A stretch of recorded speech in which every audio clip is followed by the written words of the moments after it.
মানে 2টা বজাত বাবাটো আহি বেৰত খুন্দিয়াই খুন্দিয়াই হেৰি কৰি আছে। তেতিয়া মই টোপনিৰ পৰা সাৰ পালৰ পৰা গম লৈছোঁ এইটো বাবাই। পিছত উপায় নাই, মই কি কৰিম। এনে দৰ্জাখন লাহেকৈ খুলি পেলাই চাইছোঁ মই যাব পৰা সুবিধা হ'ব নে নহয়। সেইটো বোলে চাই ল'ব। তেতিয়া মানে দৰ্জাখন এনেকৈ ভিতৰত বাহিৰৰ ফালে মাৰি পেলাই দৌৰি গ'লোঁ। যোৱাৰ পিছতে সেই চাউলখিনি উলিয়াই উলিয়াই গোটেইখিনিকে খালে। খোৱাৰ পিছতে মই যোৱাৰ পিছতে এইবিলাক ভাঙি কৰি আকৌ এই ভঁৰালটো ভাঙি পেলাই ধানখিনি খালে। এনেকৈ মানুহবিলাকে মানে ওলাই আহিব এটা সাহস হোৱা নাই, পটককৈ আহিব নোৱাৰে নহয়।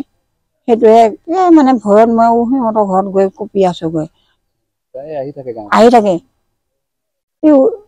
যোৱা বছৰ না কেতিয়া এনেকৈ ৰাজুহঁতৰ ঘৰত ভঁৰাল ভাঙি পেলাই ধান খালে 2টা। এটা সিপিনে গ'ল, এটা আহি আকৌ সেইটো মোৰ ওচৰতে আহি গ'ল। আগতেও এদিন এইটো হয়হে ভাল কৰি পেলাই থৈহে দিয়া হৈছে। এতিয়া এই ভঁৰালটো ভাঙিছে, ধান খাইছে, এই দৰ্জা আকৌ সিপিনে এই পিছ চাইডে সিফালে ভাঙি পেলাই চাউলখিনি খাইছে মানে সুৰেদি।